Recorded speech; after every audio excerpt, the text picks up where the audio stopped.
Maxwell Vanderbilt stared at the court order in disbelief, his empire crumbling, his reputation shattered. The maid daughter he had tried to destroy now owned 51% of his company. In the boardroom, Zoe Williams smiled, remembering that afternoon 13 years ago when everything began. Before we dive into this incredible story of transformation and justice, let me know where you're watching from in the comments.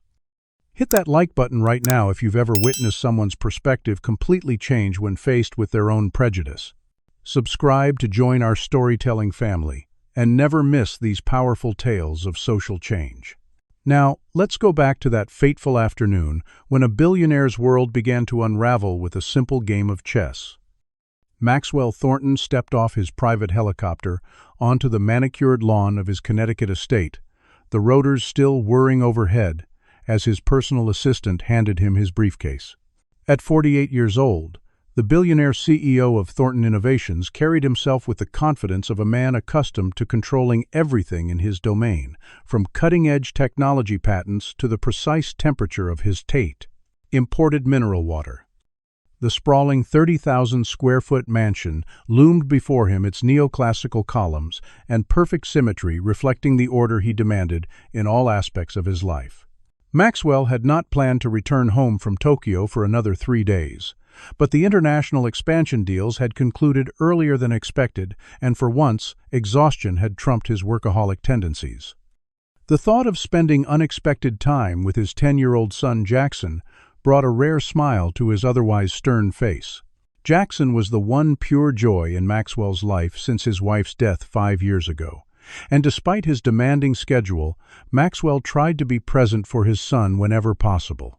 Walking through the marble foyer, Maxwell loosened his custom Italian tie and called out for Jackson, surprised when Mrs.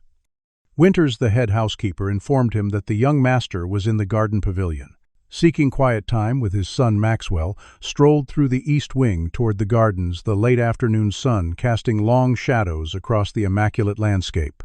As he approached the glass pavilion at the center of the rose garden, the sound of laughter drifted through the air, a child's uninhibited joy that made Maxwell quicken his pace. What he saw through the glass walls stopped him cold. Jackson was sitting at the chess table, but he wasn't alone. Across from his son sat a young black girl approximately the same age, her braided hair adorned with colorful beads that caught the sunlight as she leaned forward, pointing to pieces on the board. Jackson's face was animated with delight as he followed her instructions, moving a knight across the board before throwing his hands up in celebration when the girl nodded approvingly. Maxwell stood frozen, a conflicted storm brewing inside him as he watched his son's genuine happiness in the presence of this unexpected companion. The girl wore a simple blue dress, nothing like the designer clothes Maxwell purchased for Jackson, and yet she carried herself with a natural confidence as she patiently explained something about the chess pieces. Unwelcome memories flooded Maxwell's mind, echoes of his father's stern voice from his childhood in rural Georgia, the segregated schools and the proper order of things that had been drilled into him from birth.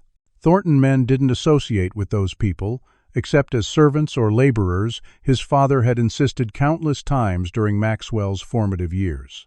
Yet here was Jackson, completely at ease, and happier than Maxwell had seen him in months. The cognitive dissonance was jarring. Unable to process his conflicting emotions, Maxwell pushed open the glass door with more force than necessary, causing both children to look up in surprise. Jackson's face lit up even brighter. "Dad, you're home early. Amara was just teaching me how to do a queen's gambit." The girl Amara immediately sensed the tension radiating from Maxwell. She quietly began gathering chess pieces, her movements careful and deliberate as she avoided eye contact with the imposing man. "Jackson, it's time to come inside," Maxwell said, his voice measured but firm. "But Dad, we were in the middle of our game, and I was finally understanding the strategy." Jackson protested, confusion clouding his features as he looked between his father and his friend. Maxwell's jaw tightened. "Now, Jackson, we have things to discuss." The boy's shoulders slumped in resignation, accustomed to obeying his father's commands. He turned to Amara apologetically. "Sorry, we'll finish next time." The girl nodded silently, her expression carefully neutral, as she continued gathering the pieces. As Maxwell guided his son back toward the house with a hand on his shoulder, Jackson looked up at him. "Amara's mom is Miss Jones, the new housekeeper for the East Wing. Amara comes with her on Tuesdays and Thursdays when there's no after-school program. She's teaching me chess because she's the champion at her school." Maxwell nodded absently, his mind racing with questions about how this arrangement had come to be without his knowledge. Inside his wood-paneled study, Maxwell questioned his son further, discovering that for the past 6 weeks Jackson had been deliberately requesting Miss Jones to work on specific days, knowing she would bring her daughter. What troubled Maxwell most was not just the friendship, but how his normally reserved son had blossomed in Amara's presence. Later that evening, after Jackson had gone to bed, Maxwell sat in his study with a glass of 30-year-old scotch, his finger hovering over his phone. With a decisive tap, he called his chief of security. "I need a complete background check on Denise Jones and her daughter Amara. Employment history, education, financial situation, any legal issues, everything. Priority level 1. I want it by morning." As he ended the call, Maxwell stared out at the darkened garden pavilion, the chessboard, now empty, wondering why his son's happiness left him so deeply unsettled. The comprehensive background report on Denise Jones arrived in Maxwell's encrypted email before breakfast, and what he read made him reach for his coffee with a slightly unsteady hand. Denise Jones was not just any housekeeper. She held an MBA from Howard University with honors and had previously worked as a financial analyst at a respected firm in Chicago until her husband's unexpected death 3 years ago. The report detailed how she had applied for dozens of positions matching her qualifications in Connecticut after relocating to care for her ailing mother, only to face rejection after rejection despite impeccable credentials. The employment agency's notes, obtained through Maxwell's high-level connections, contained disturbing phrases like "not a cultural fit" and overqualified, transparent code words that Maxwell recognized from corporate boardrooms. Denise had eventually taken the housekeeping position at the Thornton estate out of financial necessity, as medical bills for both her late husband and mother had depleted their savings. Her daughter Amara's school records showed her to be exceptionally gifted, scoring in the 99th percentile on standardized tests and winning regional chess competitions despite attending an underfunded public school. Maxwell leaned back in his leather chair, his worldview shifting uncomfortably beneath him. Over the following weeks, he found himself observing the interactions between Jackson and Amara with increasing interest rather than immediate intervention. His son, who had struggled with shyness and anxiety since his mother's death, had become more confident and engaged, not just with Amara, but in school and with other children as well. Jackson's teachers had emailed Maxwell about the positive changes, unaware of the new friendship that seemed to be the catalyst. On a Thursday afternoon, Maxwell returned early from the office again, this time deliberately timing his arrival to coincide with Denise and Amara's scheduled presence. From his home office window, he watched as the children sat together on the garden bench, books spread between them, as Amara explained something with animated gestures, while Jackson nodded intently. That evening, Vincent Hargrove, Maxwell's childhood friend and chief operating officer of Thornton Innovations, arrived for their weekly dinner and strategy session. As they discussed upcoming projects in Maxwell's study, Vincent casually mentioned the diversity problem they were having with a government contract. "These quotas are killing us, Max. I had to put that Thompson kid on the development team even though the MIT graduate was clearly superior. It's just politics." Maxwell found himself uncharacteristically uncomfortable with Vincent's dismissive tone, an attitude he would have readily agreed with just weeks before. Perhaps Thompson brings a different perspective that could be valuable, Maxwell suggested, mildly surprising himself as much as Vincent, whose eyebrows shot up before he laughed it off as a joke. The following day, Maxwell happened upon Denise helping Jackson with his math homework at the kitchen table, explaining a concept the boy's private tutor had failed to make clear. She straightened immediately when Maxwell entered, her demeanor shifting from engaged educator to reserved employee in an instant. That night, Maxwell deliberately left complex financial projections for a potential acquisition visibly open on his desk before retiring. In the morning, he found the papers neatly stacked with a small sticky note pointing out a significant calculation error that would have resulted in a multi-million-dollar overvaluation, signed simply DL in precise handwriting. Maxwell studied the correction, verified its accuracy, then made a decision that surprised even himself. He called Denise into his office the following day and offered her a position as a financial analyst in Thornton Innovations' Mergers and Acquisitions department, presenting it as a trial opportunity while watching her reaction carefully. Denise accepted with dignified gratitude, though her measured response suggested she recognized the position for what it partially was a test. As arrangements were made for Denise's transition to corporate headquarters, Amara continued to visit the Thornton estate, her friendship with Jackson uninterrupted. The children had developed their own little world, complete with inside jokes and shared interests that extended beyond chess to science experiments and fantasy novels. Their easy camaraderie made something twist in Maxwell's chest, a feeling he couldn't quite identify. The delicate new balance was disrupted when Maxwell's mother Eleanor arrived for her biannual visit from Georgia. At 72, Eleanor Thornton remained a formidable presence. Her silver hair always perfectly coiffed her pearls, and twin set a uniform of old Southern money and tradition. Her arrival coincided with one of Amara's visits, and Eleanor froze mid-greeting when she spotted Jackson and Amara racing remote-controlled cars across the back lawn, their laughter echoing across the property. "Maxwell James Thornton," she said in the quiet, cutting tone that had disciplined him throughout childhood. "What exactly is going on here?" That evening's dinner was an exercise in thinly veiled tension. Eleanor made pointed remarks about maintaining standards and appropriate associations, while Jackson pushed his food around his plate, uncharacteristically subdued. When Eleanor mentioned that some boundaries simply exist in nature, Jackson put down his fork with a decisive clink. "Amara is smarter than anyone in my class, grandmother. She taught me chess moves that even my instructor didn't know, and she helps me understand math better than Mr. Phillips." "I don't think that's about nature at all." The stunned silence that followed was broken only by the sound of Maxwell's water glass being set down perhaps too firmly on the table. He found himself caught in an impossible position between his mother's familiar worldview, which had shaped his own for decades, and his son's clear-eyed perspective that made such arbitrary divisions seem suddenly absurd. Maxwell's corporate world and newly evolving personal perspectives collided spectacularly on a Tuesday morning, when the quarterly diversity report for Thornton Innovations leaked to major tech publications, revealing that less than 3% of the company's upper management consisted of people of color, with no black executives at all, despite the company's significant presence in diverse urban markets.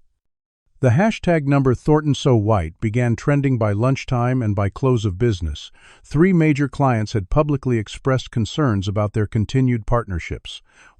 The crisis management team huddled in the main conference room until midnight, with Maxwell uncharacteristically silent as he absorbed the public reaction that just months ago he would have dismissed as woke politics, but now struck him as legitimately problematic, in light of what he'd observed with Denise's struggle to find appropriate employment. The following morning, Maxwell made a decision that raised eyebrows throughout corporate headquarters. He assigned Denise Jones barely 3 weeks into her analyst position to join the task force addressing the diversity crisis. In the emergency board meeting that followed, the old guard of executives led by Vincent pushed for a superficial solution, a splashy donation to urban education initiatives, and a few strategic hires for public relations purposes. "This will blow over if we wait it out and make the right noises," Vincent assured the room, his confidence unwavering. When Denise cleared her throat and suggested that authentic change might be both morally appropriate and better business strategy, the temperature in the room dropped several degrees. "Miss Jones," Vincent said, with a tight smile, "while we appreciate your enthusiasm, I believe those of us who have built this company understand its needs better than someone who just joined our team." Maxwell surprised himself again by intervening. "Actually, I'd like to hear Miss Jones's perspective. She has relevant experience and education that could be valuable here." The look Vincent gave him might have withered a lesser man, but Maxwell held firm. Over the next week, Denise proved her exceptional business acumen repeatedly, as she developed a comprehensive diversity initiative that went beyond tokenism to address systemic issues within the company culture. Her proposal not only addressed the immediate PR crisis, but outlined how increased diversity could enhance innovation and market reach, supporting her arguments with solid research and data. Multiple board members who had initially dismissed her now leaned forward when she spoke, impressed by her insights and the elegant simplicity of her solutions. As Maxwell watched Denise navigate corporate politics with grace while facing subtle and sometimes overt discrimination, he began recognizing patterns of behavior he had previously been blind to, including his own unconscious biases in how he evaluated and interacted with employees of color. The awakening was uncomfortable, but undeniable. Meanwhile, Jackson's friendship with Amara was creating ripples beyond the Thornton estate. When word spread at the prestigious private academy that Jackson Thornton was friends with the black housekeeper's daughter, some of his classmates began to taunt him. Jackson returned home one afternoon with a bruised eye and a determined expression, explaining matter-of-factly that he had defended Amara against some ignorant comments. Maxwell's initial anger at his son's involvement in a physical altercation quickly transformed into an unexpected pride in Jackson's loyalty and moral clarity. Eleanor, still in residence, and increasingly troubled by the changes she observed in both her son and grandson, attempted to orchestrate a more suitable friendship by arranging a playdate with the daughter of another wealthy family in their playdate. Social circle. Jackson's polite but firm rejection of the arrangement in favor of his standing chess match with Amara created yet another fault line in the Thornton family dynamics. "You're allowing that child to have undue influence over Jackson," Eleanor insisted during a tense conversation in Maxwell's study. "This isn't about providing appropriate guidance anymore, Maxwell. It's about maintaining our family's position and standards." Maxwell found himself questioning those standards for the first time in his life. "Perhaps our position could use some examination, Mother. Jackson seems to value intelligence, kindness, and character in his friendship with Amara. Are those not the standards we should be encouraging?" At corporate headquarters, Vincent's initially subtle resistance to Denise's growing influence had begun to harden into something more deliberate. Maxwell discovered that several of Denise's emails had been accidentally excluded from important thread discussions, and her access to certain data necessary for her analysis had been mysteriously delayed. When Maxwell addressed these oversights directly, Vincent cornered him in the executive lounge. "What's happening to you, Max? First you bring in this housekeeper to tell us how to run our company, and now you're undermining me to support her. We've been friends since we were 10 years old. You know where I stand and why." Maxwell looked at his oldest friend, suddenly seeing the entitlement and prejudice that had been invisible to him before. "That's exactly the problem, Vince. I do know where you stand. I'm just not sure I can stand in the same place anymore." The conversation ended with Vincent issuing an ultimatum: either Denise's role would be reduced to something more appropriate to her experience level, or Vincent would take his concerns to the board. As Maxwell drove home that evening, his mind racing with conflicting loyalties and evolving convictions, he couldn't help wondering, when faced with a choice between comfortable prejudice and uncomfortable growth, what would you choose if you believe Maxwell should stand firm in supporting Denise, despite the personal and professional costs? Comment number 1. If you think he should compromise to protect his relationship with Vincent and his company's stability, comment number 2. Like this video if you've ever had to choose between doing what's easy and doing what's right, and subscribe to see how Maxwell navigates this impossible situation. The question now becomes, how far will Vincent go to maintain the status quo? And will Maxwell find the courage to complete the transformation that his son started with a simple chess game? The annual Thornton Innovations Charity Gala transformed the grand ballroom of the Westbrook Hotel into a glittering showcase of wealth and influence, with crystal chandeliers reflecting off designer gowns and bespoke suits as the elite of the tech world mingled with celebrities and politicians. Maxwell had made a decision that raised eyebrows among the planning committee. He had personally added Denise and Amara Jones to the guest list, arranging for appropriate attire to be delivered to their modest apartment with a note that simply read, "Your presence would be appreciated." When they arrived, Denise stunning in a midnight blue gown that complemented her dark skin perfectly, and Amara wide-eyed in age-appropriate formal wear, Maxwell watched as conversations paused and heads turned. Jackson immediately broke away from his grandmother's side to greet Amara, enthusiastically pulling her toward the elaborate dessert table while chattering about the chocolate fountain. Eleanor's pinched expression spoke volumes, but Maxwell chose to ignore it as he approached Denise with a champagne flute. "You look lovely, Miss Jones. I hope you'll allow me to introduce you to some people who would benefit from your insights." What followed was a calculated series of introductions, as Maxwell presented Denise, not as a former housekeeper, but as a valuable team member whose financial analysis had saved the company from a significant acquisition error and whose diversity initiative was generating positive industry attention.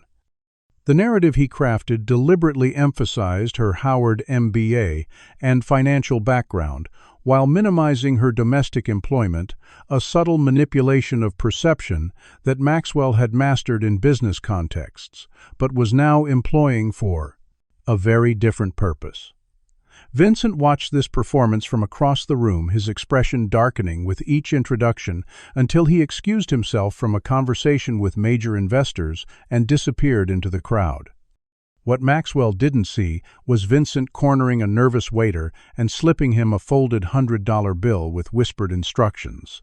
20 minutes later, as Denise was engaged in conversation with the company's largest shareholder, the same waiter accidentally collided with her, sending a full tray of red wine glasses cascading down the front of her blue gown.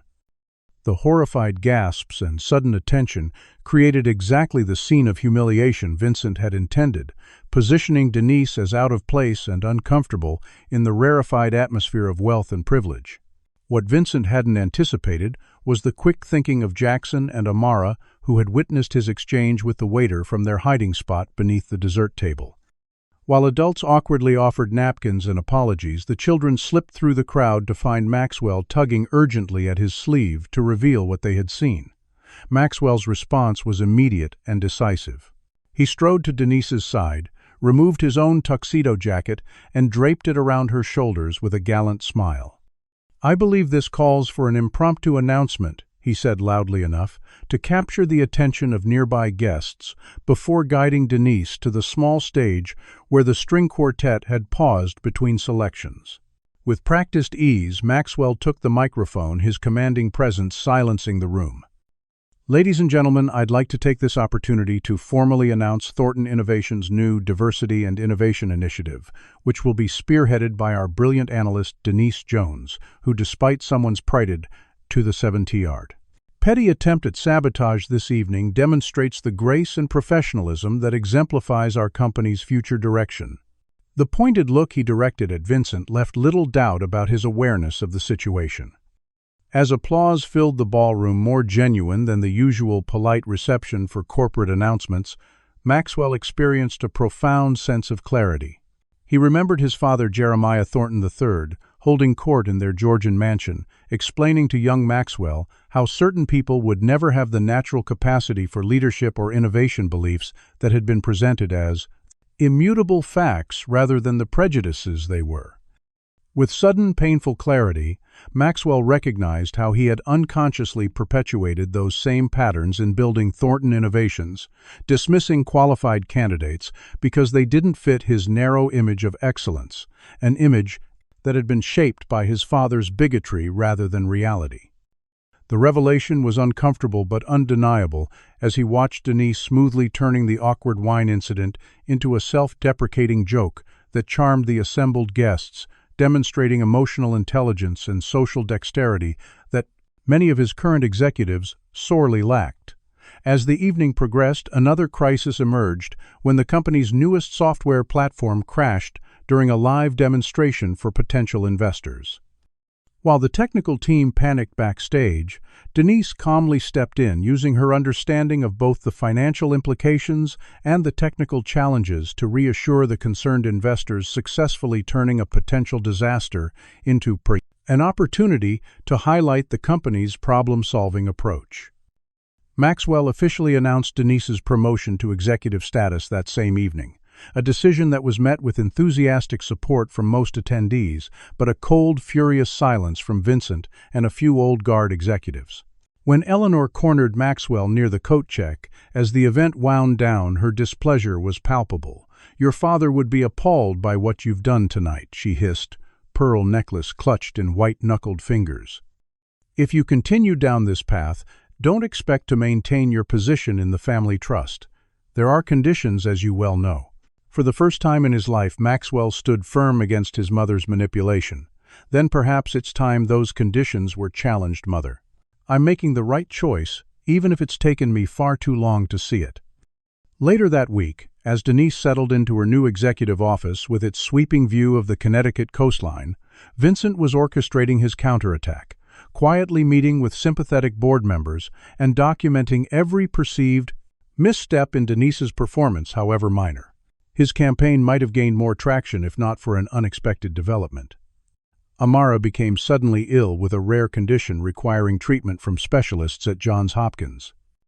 When Maxwell learned of the astronomical costs not covered by insurance, he arranged anonymous payment through a corporate foundation, unwilling to frame it as charity, but recognizing it as simple justice, given Denise's value to the Adoris's company.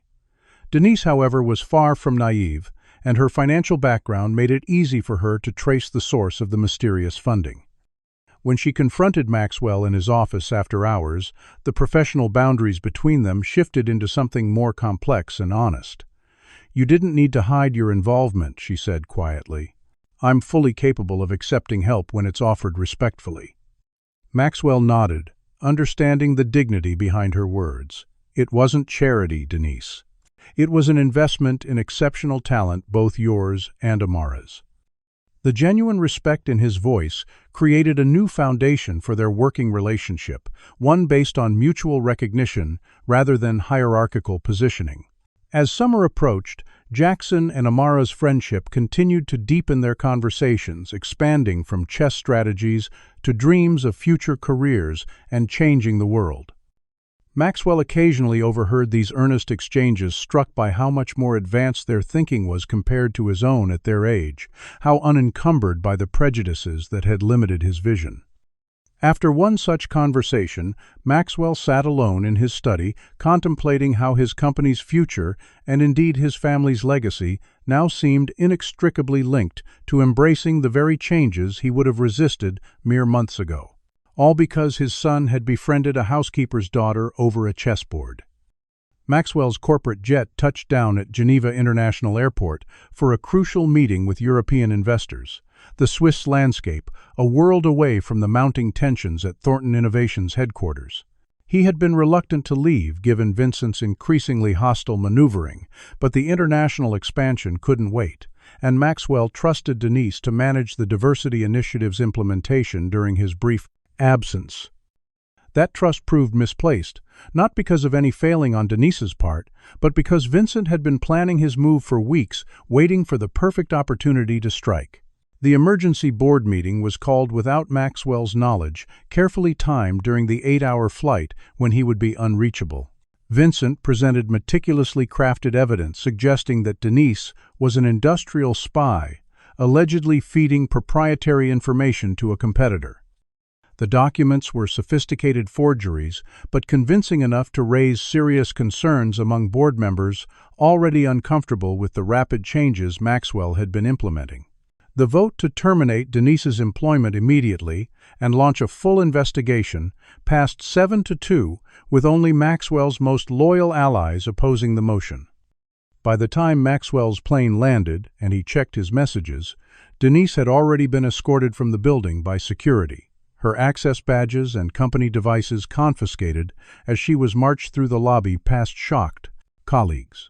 Maxwell's furious calls to board members were met with defensive explanations about protecting company interests and following proper protocols, though several admitted discomfort with the hasty process. When Jackson's phone lit up with an incoming call from Amara that evening, the boy was alarmed by his friend's tearful voice describing her mother's humiliation and their uncertain future now that Denise's reputation had been tarnished with false allegations. Jackson immediately sought out his father, finding Maxwell in his home office, already deep into examining the so-called evidence against Denise.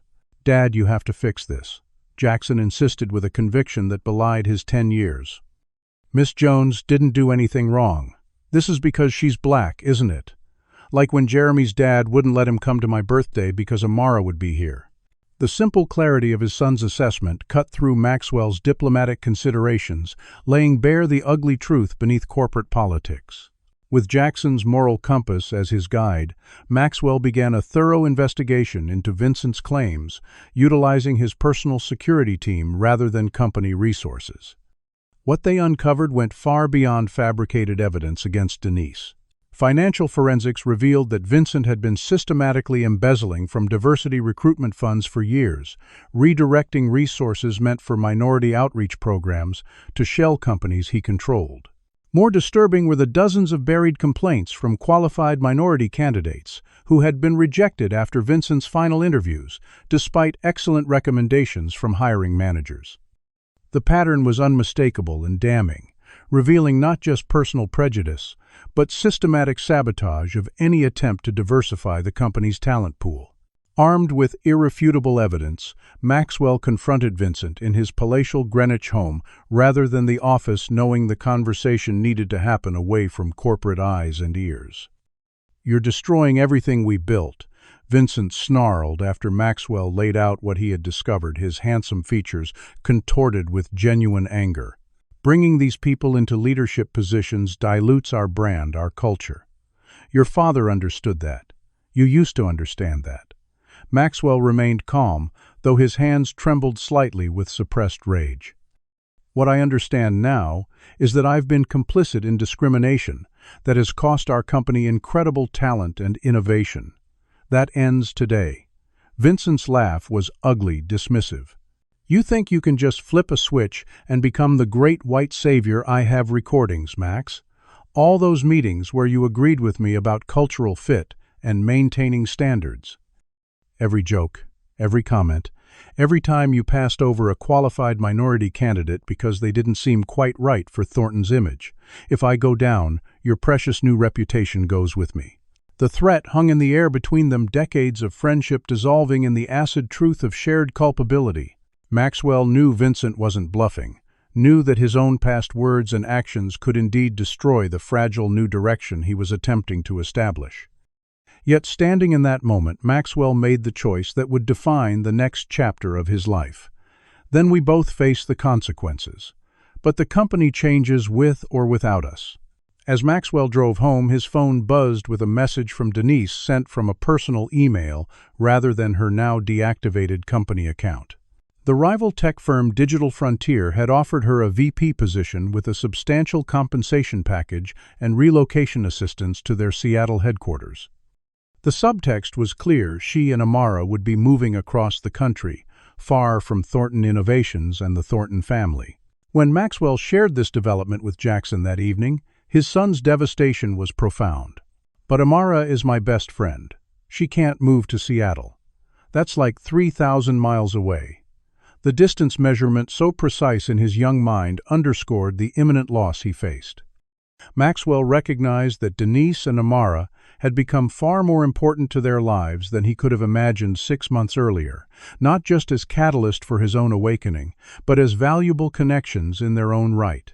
That realization was complicated further when Eleanor unexpectedly aligned herself with Vincent, calling board members and major shareholders with concerns about Maxwell's questionable judgment and destabilizing management decisions. The coordinated pressure threatened Maxwell's control of his own company, the enterprise he had built from his father's smaller firm into a technology leader.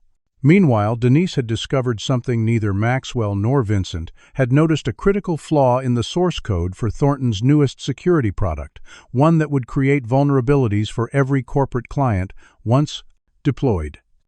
The information could either save Thornton Innovations from a catastrophic product failure, or, if taken to competitors, destroy its reputation permanently. Despite her unjust termination, Denise found herself at a moral crossroads, weighing righteous anger against ethical responsibility. When Amara found her mother staring at her personal laptop late that night, the code anomalies highlighted on the screen, the young girl understood enough to grasp the situation. "Mom, what are you going to do?" she asked, her expression serious beyond her years. Denise sighed, closing the laptop as she pulled her daughter into a hug. "I'm not sure yet, baby. Mr. Thornton hurt us badly, but letting this go forward would hurt a lot of innocent people too." Amara was quiet for a moment before she spoke with the clear-eyed wisdom children sometimes possess. "I think Mr. Thornton is trying to be better. He's just learning really slowly, like when I was teaching Jackson that night move and he kept forgetting the pattern." Denise looked at her daughter with a mixture of pride and resignation. "When did you get so wise about giving people second chances?" Amara's smile was small but genuine. "From you, Mom. You always say people can change if they really want to." That conversation set in motion a decision that would alter the trajectory of both families, though none of them could foresee just how profound those changes would be. The rain fell in relentless sheets across the Connecticut landscape as Maxwell's car pulled up to the modest apartment complex where Denise and Amara had moved after selling their small house to prepare for the Seattle Larger relocation. He sat for a moment gathering his thoughts, the manila envelope on the passenger seat containing documents that had taken his legal team 3 days to prepare. This meeting wasn't just about business. It represented a personal reckoning that had been months in the making. Denise opened the door with guarded eyes, her professional demeanor firmly in place despite being dressed casually in jeans and a Howard University sweatshirt. The apartment behind her was half-packed moving boxes stacked neatly against walls, their Seattle future already in motion. "Thank you for seeing me," Maxwell said more formally than he'd intended, his usual corporate confidence wavering under the weight of what he needed to say. Amara appeared briefly in a doorway, before Denise gave her a subtle nod, sending the girl back to her room to give the adults privacy. Seated at a small dining table that had yet to be packed, Maxwell placed the envelope between them, but didn't open it immediately. Instead, he did something that CEOs of multi-billion-dollar companies rarely do. He apologized, simply and without qualification. "What happened to you was wrong, Denise. Not just the termination, but everything before it. The fact that someone with your qualifications was cleaning my house instead of running a department. The fact that I didn't recognize the injustice until it was personalized through our children's friendship. I failed as a leader and as a human being, and I'm sorry." The words hung in the air, genuine but insufficient against the backdrop of systematic discrimination and personal humiliation Denise had experienced.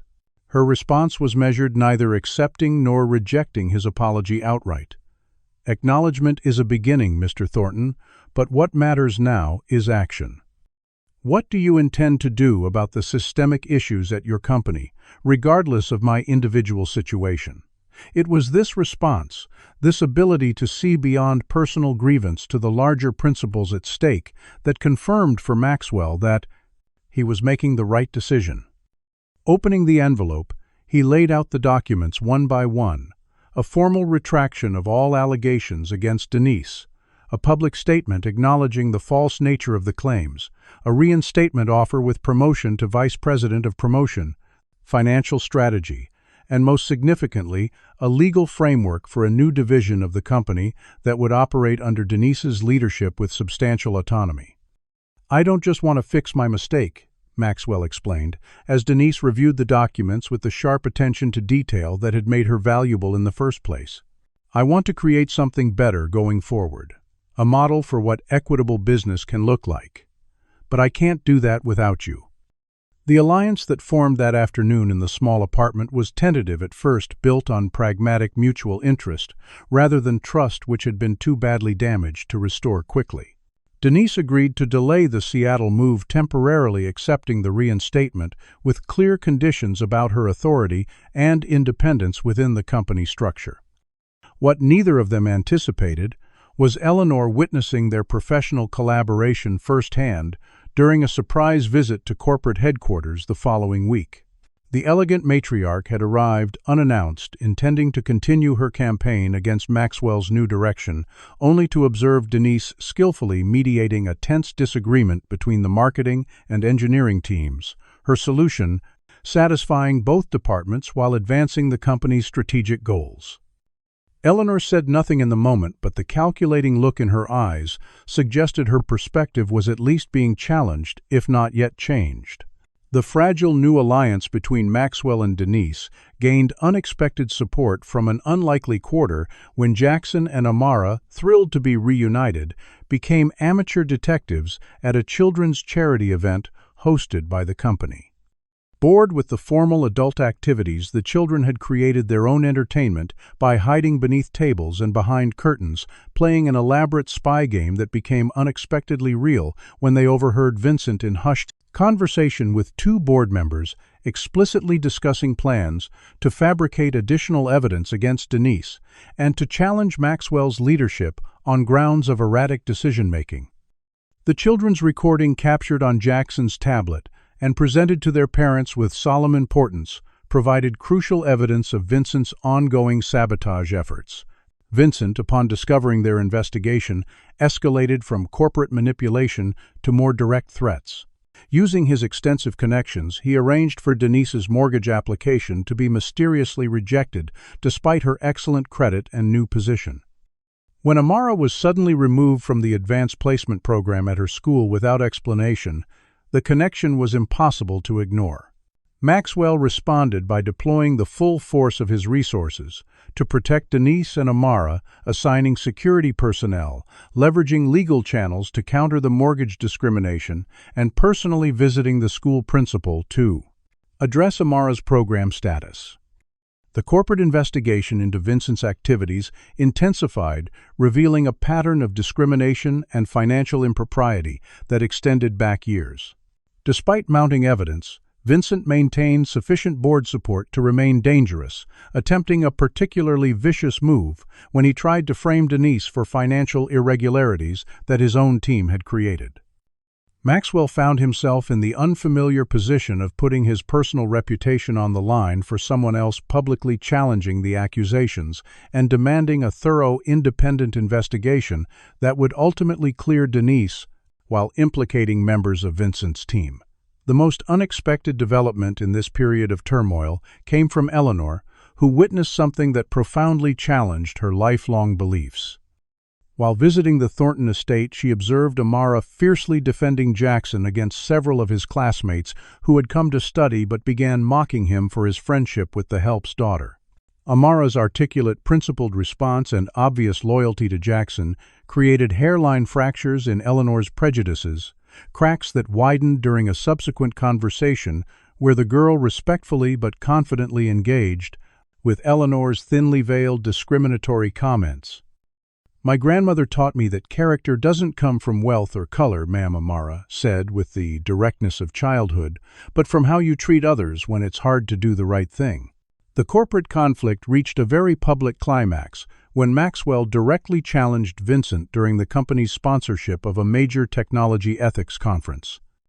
Taking the stage for what was supposed to be a standard corporate presentation, Maxwell instead delivered an unscheduled speech about the evolution of his own views on diversity and inclusion, explicitly acknowledging his past failings and committing to measurable change going forward. The media coverage was immediate and widespread, with technology publications framing the moment as either courageous corporate leadership or desperate reputation management, depending on their editorial stance. Throughout these turbulent weeks, Denise demonstrated exceptional leadership, maintaining focus on business objectives while navigating the personal and political dimensions of the conflict. Her ability to separate Vincent's actions from broader corporate culture issues allowed her to build alliances with executives who initially viewed her with suspicion but came to respect her skills and vision. The most touching moment of this difficult period came when Jackson and Amara, working secretly for days, created a PowerPoint presentation for the board, showing their vision for the company's future, complete with childishly earnest but surprisingly insightful suggestions for making Thornton Innovations more inclusive and forward-thinking. Their presentation delivered with the unself-conscious conviction only children can muster moved, even some of the most resistant board members, and underscored the personal stakes behind the corporate power struggle. As this phase of the conflict reached its crescendo, Maxwell found himself asking fundamental questions about what kind of company and what kind of man he truly wanted to be. Would you fight to transform a company culture, even if it meant risking everything you've built? Comment number 1. If you believe institutional change is worth any personal sacrifice, would you protect your child's friendship even when it challenges your deepest social conditioning? Comment number 2. If you've ever had to choose between tradition and compassion. Like this video, if you believe people can truly change when given the opportunity to see beyond their prejudices, and subscribe to follow Maxwell and Denise's journey as they face their greatest challenge yet. The question now becomes, when Vincent unleashes his nuclear option revealing Maxwell's own discriminatory past, will everything they've built together collapse, or will this crisis become the catalyst for genuine transformation? The Manhattan skyline glittered through the floor-to-ceiling windows of the crisis management firm as Maxwell, Denise, and a team of reputation specialists stared at the viral social media campaign that had erupted overnight. Vincent had made good on his threat, releasing selectively edited recordings of Maxwell's past comments about diversity in the workplace, carefully curated email exchanges showing his previous resistance to inclusive hiring practices, and testimonials from minority candidates who had been rejected after interviewing with Maxwell personally. The hashtag number Thornton bigotry was trending nationally, with technology journalists racing to outdo each other with scathing analyses of the hypocrisy behind Thornton Innovation's recent diversity push. Mainstream news outlets had picked up the story by framing it as another example of corporate virtue signaling without genuine commitment to change. "They've got me dead to rights," Maxwell said quietly, scrolling through messages he had indeed written, words that now made him flinch with their casual discrimination and unconscious bias. "Everything Vincent released is authentic. That was me. That was how I thought." Denise stood at the window, her reflection overlaying the city vista, her expression unreadable. The reputation consultants had already launched into damage control strategies, discussing apology frameworks and rehabilitation narratives. But the conversation faltered when Denise turned to face the room. "Maxwell isn't going to deny any of this," she stated with quiet authority. "He's going to acknowledge it fully and use it as the cornerstone of our campaign for genuine transformation." The specialists exchanged concerned glances, but Maxwell was already nodding a weightlifting despite the professional apocalypse unfolding around him. "She's right. I can't run from who I was if I want to stand firmly in who I'm becoming." The strategy they developed over the next 12 hours was unprecedented in corporate crisis management. Rather than minimizing Maxwell's past behavior or creating distance between the man and the company, they would leverage his personal journey as a microcosm of the transformation Thornton Innovations itself needed to undergo. By midday, Maxwell had released a comprehensive statement that didn't just acknowledge the recordings, but provided additional context for his evolution, specifically crediting Denise's influence and his son's friendship with Amara as catalysts for his changed perspective. The response was polarized but passionate, with some commentators dismissing it as calculated manipulation, while others cautiously praised the transparency as a potential model for addressing institutional racism in corporate America. As Maxwell and Denise returned to Connecticut to address the inevitable board fallout, they found the company campus surrounded by protesters and media vans. Inside, the executive floor was in chaos, with some leadership team members already distancing themselves publicly from Maxwell, while others struggled to maintain business operations amid the controversy. The emergency board meeting that followed was the most contentious in company history, with Vincent leading the charge for Maxwell's immediate removal as CEO. "This isn't about personal growth," Vincent argued with practiced sincerity that played perfectly for the board members who were already seeking to protect their own reputations. "This is about the fiduciary responsibility we have to shareholders. The company stock has dropped 15% since this scandal broke. What Vincent hadn't anticipated was Denise standing firmly beside Maxwell, her presence complicating the narrative he was trying to establish. "Gentlemen, ladies," she addressed the board with composed confidence, "I'm Black woman who has experienced discrimination throughout my professional life, including at this company. I have more reason than anyone in this room to distrust Maxwell Thornton. Yet I'm standing here supporting him, not out of loyalty to him personally, but because I've witnessed genuine change and believe in the vision we're creating together. If I can recognize the difference between who he was and who he's becoming, I suggest you consider doing the same." The board remained deadlocked on leadership decisions, with enough members supporting Maxwell to prevent his immediate removal, but not enough to endorse the radical transparency strategy he and Denise were proposing. The stalemate broke unexpectedly when Eleanor Thornton arrived unannounced at the boardroom doors. At 72, she carried herself with the dignity of old money and privilege, her presence commanding immediate attention as she took an empty seat at the table. "I've been a silent shareholder in this company since before most of you were in business school," she said, her southern accent more pronounced than usual. "I've come today not to defend my son's past words, which were indeed reprehensible, but to speak to the transformation I've witnessed firsthand." She described how her own deeply ingrained prejudices had been challenged through watching the friendship between Jackson and Amara, and how Maxwell's evolution had inspired her own painful self-examination. "Change isn't just possible," she concluded, her voice steady. "Despite the emotion in her eyes, it's essential if we're to leave our grandchildren a better world than the one we inherited." The board meeting adjourned without a final decision, but the momentum had shifted perceptibly. Outside the corporate bubble, however, the controversy continued to intensify. Jackson faced rejection from former friends whose parents had forbidden them from associating with the Thornton family amid the scandal. The boy's pain at this social isolation was mitigated only by Amara's steadfast loyalty, their friendship deepening through adversity, in a pattern that mirrored their parents' professional alliance. Maxwell's full transformation became increasingly evident through concrete actions rather than public statements. He established a substantial personal scholarship fund for minority students pursuing business degrees, initiated a review of all hiring and promotion practices throughout Thornton Innovations, and most significantly appointed an independent ethics committee with authority to address discrimination complaints, directly bypassing traditional management channels. A dramatic final board meeting saw Vincent and Maxwell presenting competing visions for the company's future.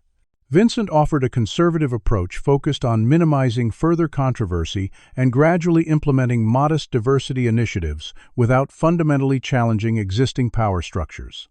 Maxwell and Denise countered with a bold reimagining of corporate culture centered on equity and inclusion as driving forces for innovation rather than obligatory compliance measures. The presentation built to a dramatic climax when Denise revealed evidence she had been gathering for weeks, documented proof of Vincent's criminal activities, including systematic embezzlement from diversity initiative funds and deliberate sabotage of qualified minority candidates. As Vincent sputtered denials, Eleanor rose from her seat again, this time addressing him directly. "I've known you since you were 10 years old, Vincent. I watched you and Maxwell grow up together with all the advantages wealth and privilege could provide. The difference between you now is that my son has chosen to recognize those advantages and work toward a world where opportunity isn't determined by the color of a child's skin. What's your excuse?" The board remained deadlocked even after Vincent's exposure, with several members concerned about the market instability that might result from such dramatic leadership changes. The stalemate broke when Thornton's largest client, a multinational technology conglomerate with its own public commitment to diversity, threatened to withdraw all contracts unless the company demonstrated substantive change in leadership approach and corporate culture. With millions in revenue at stake, the pressure forced a resolution, though not the clear victory either faction had hoped for. Denise developed an innovative restructuring proposal that would preserve shareholder value while implementing meaningful changes, impressing even the most skeptical board members with her business acumen and strategic vision. Maxwell and Denise worked through the night preparing for a final confrontation with Vincent, knowing that his desperation made him dangerous. As dawn broke over the Connecticut coast, they arrived at headquarters to find Vincent already there waiting in Maxwell's office, with the calm demeanor of someone who believed he still held the winning hand. The conversation that followed would determine not just the future of Thornton Innovations, but the legacy both men would leave behind. The legal proceedings against Vincent Hargrove dominated business news for weeks, with each day bringing new revelations about the extent of his financial crimes and discriminatory practices. The federal investigation expanded beyond embezzlement to include allegations of witness tampering and destruction of evidence charges that carried potential prison sentences measured in decades rather than years. Maxwell's testimony during the preliminary hearings was perhaps the most difficult professional experience of his life, as he was forced to publicly acknowledge his own complicity in the discriminatory culture that had allowed Vincent's activities to flourish unchecked for so long. "I didn't create the system of discrimination at Thornton Innovations," Maxwell stated under oath cameras, capturing every expression for the evening news, "but I benefited from it and perpetuated it through my silence participation. That responsibility is something I will carry and work to address for the rest of my career." Media coverage of the case evolved from simple corporate scandal to a case study in institutional racism and personal redemption, with Maxwell's journey portrayed as emblematic of the difficult but necessary transformation American business needed to undergo. While some commentators remained skeptical of his conversion, dismissing it as conveniently timed damage control, others pointed to concrete changes at Thornton Innovations as evidence of genuine commitment to reform. The most significant of these changes was Denise Jones' historic promotion to co-chief executive officer, making her the first Black woman to hold such a position in a Fortune 500 technology company. The announcement triggered a 23% spike in Thornton stock as markets responded positively to the leadership restructuring and the company's aggressive new direction. The press conference introducing the new leadership team featured Maxwell and Denise, presenting a united front fielding questions about the transition and their shared vision, with the easy rapport of partners who had developed mutual respect through adversity. Behind the scenes, the corporate culture was undergoing its own painful but productive reckoning. Eleanor Thornton, to the surprise of many who knew her as the embodiment of old Southern aristocracy, became an unexpected ally in this transformation. After witnessing Vincent's desperate attempt to maintain a status quo that had served them both comfortably for decades, Eleanor began her own journey of reflection and atonement. In a private conversation with Denise, that neither woman ever fully disclosed to others, Eleanor apologized for her initial treatment of both Denise and Amara, acknowledging the deep-seated prejudices that had shaped her worldview for 7 decades. "Teaching this old dog new tricks isn't easy," she admitted with characteristic forthrightness, "but I find I prefer the person I'm becoming to the woman I was." Eleanor's evolution manifested in practical actions rather than mere words, beginning with a major donation to education equality initiatives focused on underserved communities surrounding Thornton facilities. Her influence among her wealthy peers led several other prominent families to follow suit, creating a substantial endowment for scholarships and educational resources. Meanwhile, Jackson and Amara had translated their friendship into action by establishing a diversity-focused coding club at their school, bringing together students from varied backgrounds to learn programming skills in a collaborative environment. The children's initiative attracted local media attention with several tech publications featuring their story as a hopeful counterpoint to the corporate scandal that had engulfed their parents. Vincent, facing mounting legal troubles and abandoned by former allies seeking to distance themselves from the controversy, made one final desperate attempt at revenge. Using connections not yet severed by his disgrace, he orchestrated a malicious campaign targeting Amara directly, including anonymous threats and attempts to have her removed from her school's advanced programs based on fabricated academic concerns. The threat to Amara united Maxwell, Jackson, and Denise in a protective response that transcended their professional alliance, becoming a family-like defense of the child who had catalyzed their collective transformation.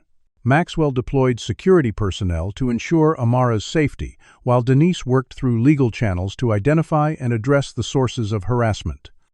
Most touching was Jackson's unwavering support, as the boy steadfastly remained at his friend's side, despite the social cost among his wealthy peers. The community surrounding the Jones family gradually expanded to include teachers, school administrators, and parents who recognized the injustice being perpetrated and chose to stand against it. When evidence emerged, linking the harassment campaign to Vincent, public opinion shifted decisively against him, with several of his remaining defenders withdrawing support in the face of tactics targeting a child. Within Thornton Innovations, Maxwell continued facing resistance from board members and executives uncomfortable with the pace and extent of changes being implemented. The quarterly shareholder meeting became a referendum on the company's new direction, with several institutional investors questioning whether the focus on equity and inclusion might compromise financial performance. Denise addressed these concerns directly in what industry observers later described as a watershed moment in corporate leadership.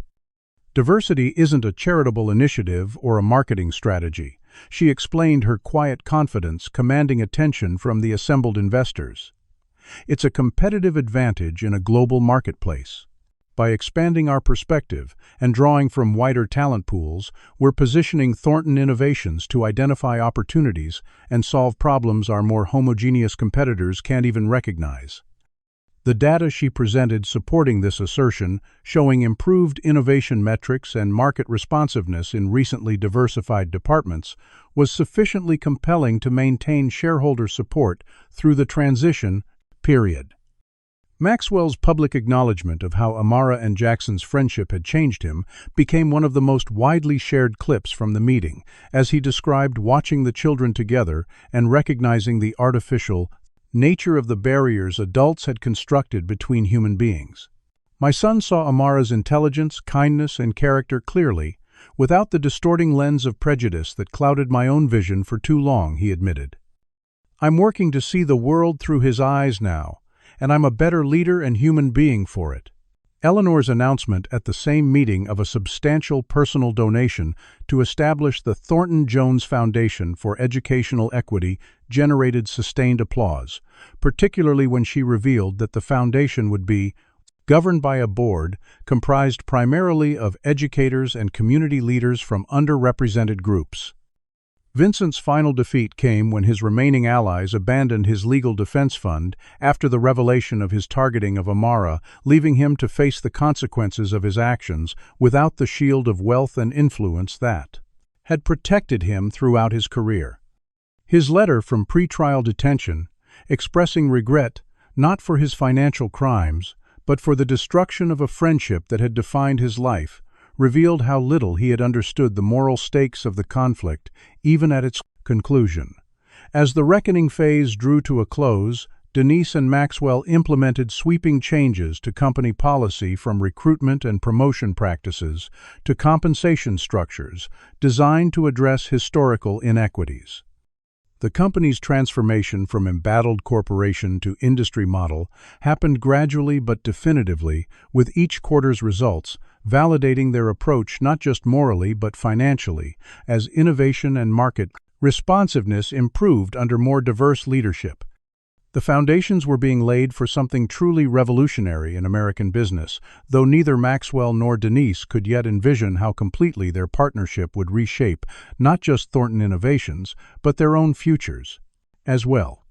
1 year after the tumultuous events that had transformed Thornton Innovations, from within, Maxwell and Denise stood together on the stage of the National Business Ethics Forum, accepting the prestigious Corporate Evolution Award for their groundbreaking approach to institutional change. The audience of industry leaders and corporate executives applauded politely, many still skeptical that the Thornton model could work in their own organizations. Others genuinely inspired by what the unlikely partnership had accomplished in just 12 months. Transformation isn't comfortable, Maxwell acknowledged in his acceptance speech, the silver at his temples more pronounced after a year of intense pressure and public scrutiny. It requires acknowledging painful truths about ourselves and the systems we've built. But what we've discovered is that on the other side of that discomfort lies unprecedented opportunity, not just for moral growth, but for business innovation. The statistics supporting his assertion were compelling. Thornton's stock had increased 62% since the restructuring employee retention had improved dramatically, and the company's new products developed under diverse leadership teams had captured market share at twice the projected rate. Denise's portion of the presentation focused on the practical implementation strategies they had developed, frameworks now being adopted by universities and businesses nationwide as templates for meaningful institutional change. Her leadership of the company's largest division had resulted in record-breaking performance, with innovation metrics that outpaced competitors still struggling with homogeneous management structures. Back in Connecticut, the changes were equally evident in their personal lives. Jackson and Amara, now 11, had expanded their coding club into a nationally recognized student initiative, bringing together children from diverse backgrounds to learn technology skills in collaborative environments. Their program had been featured in education journals and was being replicated in schools across the country, with major technology companies providing resources and mentorship. Jackson had matured through the experience developing leadership skills and emotional intelligence beyond his years. His announcement at the dinner table one evening that he intended to study business and computer science alongside Amara in the future had brought an unexpected lump to Maxwell's throat as he recognized how close he had come to, preventing their friendship that now shaped his son's life ambitions. "I almost kept you two apart," Maxwell admitted to Jackson during a rare moment of vulnerability while they played catch in the garden where the children had first bonded over chess. "I was so blinded by prejudice that I nearly destroyed the most important friendship you'll ever have." Jackson's response reflected his growing wisdom. "But you changed, Dad. That's the important part. You saw you were wrong and you fixed it." The relationship between Denise and Maxwell had evolved from wary professional alliance to genuine friendship and mutual respect. Their weekly strategy meetings often extended into dinner discussions about philosophy, education, and their hopes for their children's futures. Eleanor's transformation had been perhaps the most unexpected. The family plantation in Georgia, a symbol of wealth built on exploitation that had been in the Thornton family for generations, had been sold with the proceeds donated to a historical truth initiative documenting the experiences of enslaved people and their descendants. Eleanor now spent her considerable energy educating her social peers about systemic racism and the responsibility of privileged communities to address historical injustices. Her social standing, once used to maintain exclusionary practices, became a platform for challenging the very systems that had benefited her family for generations. Vincent Hargrove, serving the first year of a 7-year sentence for financial crimes, maintained regular correspondence with Maxwell, despite their bitter falling out. His letters revealed a man struggling to understand the moral dimensions of his actions, occasionally showing glimmers of recognition about the harm his prejudice had caused, but often retreating to self-justification and rationalization. Maxwell responded faithfully to each letter, neither condemning nor excusing his former friend, but consistently inviting him toward the difficult self-examination that might lead to genuine change. The most significant milestone in Thornton Innovations' transformation came on a crisp autumn morning when Maxwell signed the paperwork, giving Denise controlling interest in a new joint venture, the Thornton Jones Innovation Center. The gleaming new headquarters building featured architectural elements from both African and European traditions, a physical manifestation of the cultural synthesis that had proven so productive in their business approach. Jackson and Amara, looking ahead to their academic futures, with discussions of potential colleges already underway, despite their youth, sat playing chess in the garden pavilion where their friendship had begun. The chess set was new, an elaborate handcrafted piece commissioned by Maxwell to commemorate the game that had changed all their lives, with pieces representing different cultural traditions coming together on a unified board. Maxwell watched the children from his study window, reflecting on his journey from blind prejudice to conscious growth. The man who had frozen in disapproval at the sight of his son playing with a housekeeper's daughter now marveled at the friendship that had not only brought Jackson genuine joy, but had catalyzed a transformation touching countless lives beyond their immediate circle. The final and most unexpected development came during the ribbon-cutting ceremony for the new Innovation Center, when Amara casually mentioned to the assembled guests that she had developed a machine learning algorithm that could potentially revolutionize medical diagnostics in underserved communities. Her presentation, supported by Jackson's complimentary coding work, left the gathered technology experts and investors in stunned silence before erupting in enthusiastic interest. As Maxwell, Denise, Jackson, and Amara stood together cutting the ribbon on their shared future, the diverse leadership team assembled behind them represented the full spectrum of human experience and perspective.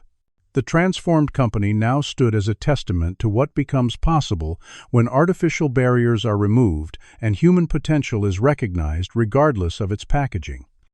The journey that had begun with a billionaire freezing at the sight of an unexpected chess game had culminated in a new model of business, community, and family that none of them could have imagined that afternoon 13 years earlier. What powerful transformation have you witnessed in your own life or community? Has a child's perspective ever helped you see beyond your own biases or assumptions? Comment below with your story, and don't forget to like this video if you believe in the possibility of genuine change. Subscribe to our channel for more stories of transformation and justice, and share this video with someone who might need a reminder that even the most deeply ingrained prejudices can be overcome when we're willing to learn and grow. Thank you for joining us on this journey, and remember, the most important move in any game of life is the one where you choose to see others as they truly are, not as your conditioning has taught you to see them. This story powerfully illustrates how deeply ingrained prejudice can be transformed through meaningful personal connections. Maxwell's journey from bias to enlightenment demonstrates that change, while difficult, is both possible and necessary. The friendship between Jackson and Amara serves as the catalyst, showing how children's natural ability to see beyond skin color can teach adults to recognize and overcome their own prejudices. True transformation requires acknowledging uncomfortable truths about ourselves and the systems we've built. It demands courage to face our complicity in discrimination and humility to learn from those we once marginalized. Maxwell's evolution wasn't immediate or perfect. It was a gradual process filled with missteps and resistance. This reminds us that overcoming prejudice isn't a single decision, but an ongoing commitment to growth. The story also highlights how institutional change and personal transformation must happen simultaneously. As Maxwell confronted his individual biases, he recognized the need to reform the discriminatory systems within his company. Most importantly, this narrative shows that addressing racism benefits everyone. The diverse perspectives introduced through Denise and Amara's inclusion led to greater innovation, stronger relationships, and a more ethical company culture. The greatest transformation occurs when we allow ourselves to see others as they truly are, not as our conditioning has taught us to see them. Have you ever experienced a moment that completely changed your perspective on racial equality? Perhaps you witnessed discrimination firsthand or formed a friendship that challenged your assumptions. Share your story in the comments. Your experience might be exactly what someone else needs to hear to begin their own journey of growth. If you believe in the power of transformation and second chances, hit that like button to spread this message of hope and change. Subscribe to our channel for more powerful stories that challenge prejudice and celebrate human connection. And if you know someone struggling with their own biases or someone fighting against discrimination, please share this video. Sometimes seeing change in others helps us believe it's possible for everyone. Thank you for joining us on this journey of understanding and growth. Remember, the most beautiful transformations often begin with the most uncomfortable realizations. We're all capable of becoming better versions of ourselves when we open our hearts to learning from others.